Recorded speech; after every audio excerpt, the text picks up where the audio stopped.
Before we look at the signs of the times for today, we turn the clock back to a lesson from history.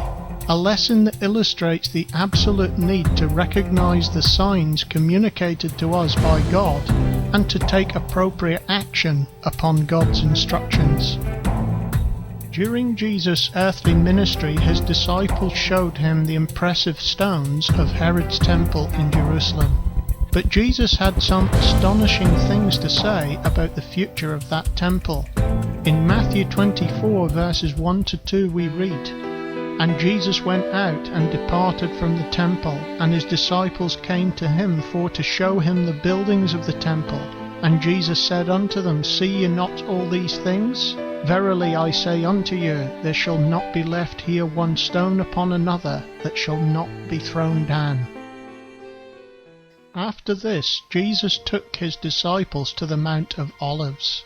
As they sat together looking from Olivet across at the city of Jerusalem and the temple, his disciples asked him, "Tell us, when shall these things be? And what shall be the sign of thy coming and of the end of the world?" Jesus then proceeded to identify a number of future signs that would develop on the lead up to the fulfillment of the destruction of the temple, on through to the end of the age and his eventual return. History records that Jerusalem was sacked by the Roman armies in 70 AD under Titus, and the temple was completely destroyed. This fulfilled Christ's prophecy exactly 40 years after it was spoken, for not one stone was left upon another, a situation that continues to this very day.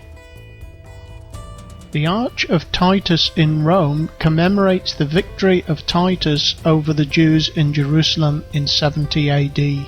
Here we see a depiction of the menorah, that is the lampstand, being carried away by the Roman army as part of the victory spoils. When Jesus pronounced that the temple would be destroyed, he advised his disciples to look out for a specific sign that would appear before the destruction would take place. He referred to this sign as the abomination of desolation, which was prophesied by Daniel some 600 years beforehand. We read in Mark chapter 13 verse 14, "But when you shall see the abomination of desolation, spoken of by Daniel the prophet, standing where it ought not, let him that readeth understand. Then let them that be in Judea flee to the mountains." In the parallel account we read in Luke chapter 21 verses 20 to 21, "And when you shall see Jerusalem compassed with armies, then know that the desolation thereof is nigh. Then let them which are in Judea flee to the mountains, and let them which are in the midst of it depart out, and let not them that are in the countries enter thereinto." The first century Jewish historian Flavius Josephus provides eyewitness details in his work Wars of the Jews of the siege of Jerusalem and the destruction of the temple in 70 AD. In a military campaign lasting 3.5 years, the Roman armies under Titus, the son of Emperor Vespasian, crushed the Jewish revolt that started in 66 AD.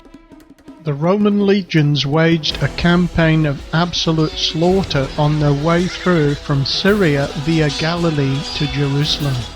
Jewish resistance was fierce, and the Romans had to breach 3 defensive walls over several months to gain entry into the inner city. Although Titus had no wish to destroy the temple, enraged Roman soldiers set fire to the doors and it quickly spread.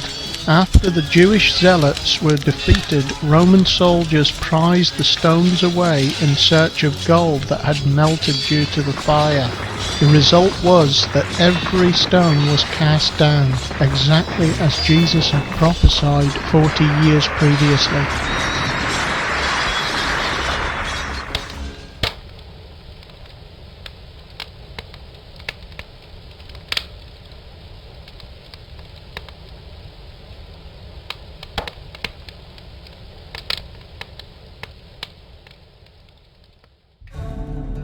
This episode from history represents an object lesson that has its counterpart and application today. On the lead up to 70 AD, the warning signs mentioned by Jesus beforehand were in evidence.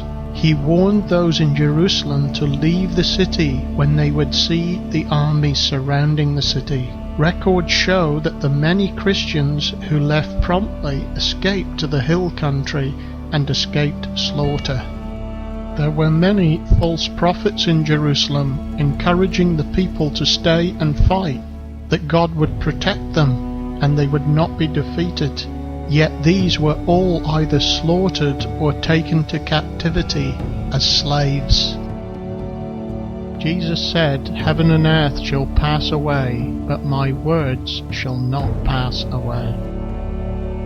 As we shall see, just like the events leading up to 70 AD, there are many signs that are in clear evidence now in this 21st century, which was spoken of beforehand by Jesus Christ.